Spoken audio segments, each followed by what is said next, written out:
Bismillahirrahmanirrahim. Alhamdulillahirabbil alamin.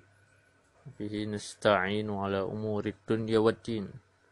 Bila sebelumnya kita sudah mentasrif secara al-usul untuk wazan-wazan bab-bab thulathi mazid biharfin, sekarang kita akan melihat contoh dalam praktik tasrif al-usul daripada kosakata yang masuk ke dalam kelompok ini, yaitu thulathi mazid biharfin.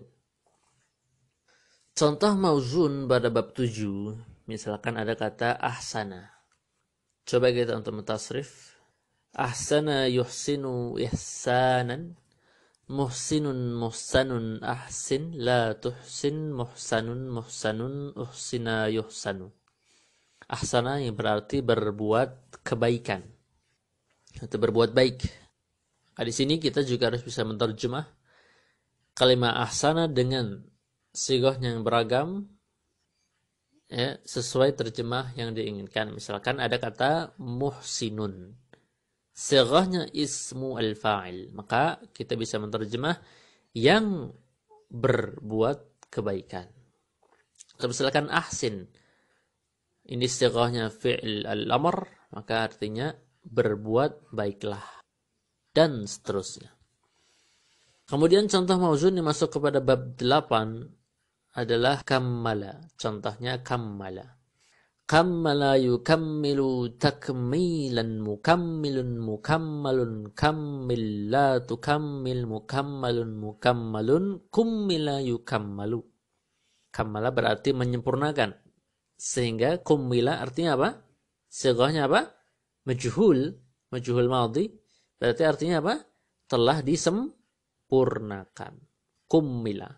Atau misalkan takmilan, berarti apa? Ini sighahnya masdar, berarti artinya apa? Penyempurnaan. Ya. Silahkan kita mengartikan sesuai sighahnya. Sebagaimana kita sudah pernah mengenal bagaimana memahami arti yang terkandung dalam kalimat berdasarkan sighahnya.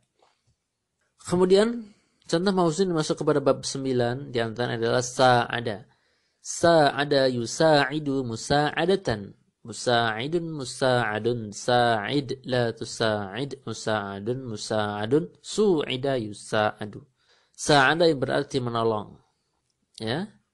Maka misalkan ada contoh musa'adun berarti artinya yang ditolong. Karena sighahnya adalah ismu al-maf'ul. Demikian. Kemudian ikhwati wa akhwati fiddin, para pendengar a'azani Allah wa iyyakum.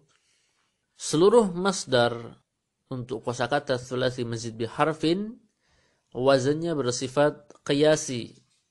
Artinya apa? Bisa dianalogikan kepadanya atau mereka dianalogikan kepada wazan-wazan baku yang sudah disusun atau dibuat oleh ulama ahli sarf. Kalau memang ini bentuk masdarnya. Sebagaimana ihsanan, wazannya adalah if'alan. Takmilan, wazannya adalah taf'ilan. Musa'adatan, wazannya adalah mufa'alatan. Seluruhnya bersifat qiyasi dan tidak simai, sebagaimana kita bisa memperhatikan setiap bentuk daripada kosakata bersighah masdar tersebut. Ya. Kemudian yang kedua, bahwasannya fi'il majhulnya pun dalam pembentukannya sejatinya tetap berdasarkan rumus yang ada pada kosakata thulathi mujarrad. Namun tentunya tetap ada sedikit perbedaan atau banyak perbedaan. Lantaran memang kosakata thulathi mazid sudah mengalami penambahan huruf, berbeda halnya dengan kosakata thulathi mujarrad. Ya.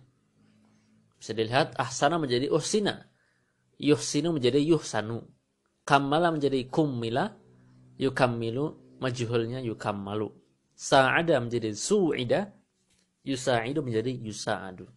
Ya, hampir-hampir mirip. Dan silahkan para pendengar bisa mentasrif secara al-usul untuk kosakata thulathi mazid biharfin lainnya sebagaimana tertuang di halaman 38 berdasarkan bab wazannya masing-masing. Misalkan ada kata aslaha, adkhala, akrama, lalu silahkan diterjemahkan. Contoh lain di bab 8, bab wazan fa'ali fa'ilu, contohnya qallada, ghallaqa, sarraha, dan seterusnya. Yang masuk kepada bab 9, misalkan khataba, safara, dan seterusnya. Kemudian ada beberapa poin lainnya yang perlu diingat ikhwah dan akhwati fiddin. Kaidah mengatakan ziyadatun fil mabna, ziyadatun fil ma'na. Adanya pertambahan bangunan, dalam hal ini pertambahan huruf, berarti itu menjadikan adanya pertambahan makna sehingga artinya pun tidak terpaku pada arti yang sebelumnya. Sehingga contoh, misalkan ada kata soluha atau karuma yang berarti mulia, soluha yang berarti baik. Kalau ternyata ya karuma dan soluha itu kan asalnya kosakata sulasi mujarrad. Kalau ternyata ada penambahan huruf, misalkan hamzah qat'i di depannya sehingga menjadi akrama dan masuk bab wazan af'ala, sebagaimana aslaha pun demikian, arti tidak lagi dengan arti yang sebelumnya tatkala sebelum mengalami penambahan huruf, ya.